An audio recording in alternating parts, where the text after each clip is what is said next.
Enrique Hill na blind item daw nga hubog.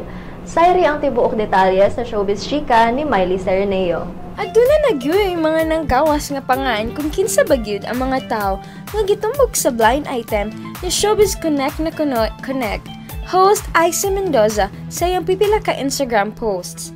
Sa iyang unang post, gitumbok ni Icy ang usa ka young actor nga daw naghubog-hubog ug nagdala og kagubot sa eroplano.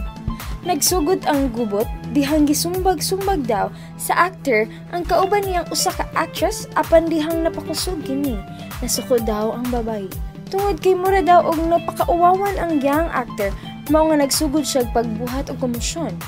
Samtang usa ka TV host o ka-love team sa young actor isuway pagpugong kaniya apan wala kini magpapugong. Diha-diha giingong gisagpa ang actor sa iyang ka-love team.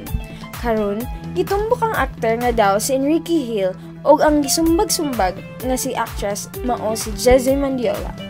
Si Luis Manzano sab daw ang giila nga host nga nisuway pagpugong sa kagubot samtang si Liza Soberano ang nanagpa diha kay Enrique. Apan bisan pa man hot topic na ni karon, nagpabiling hilom ang mga kampo nila Luis Manzano ug Enrique Hill.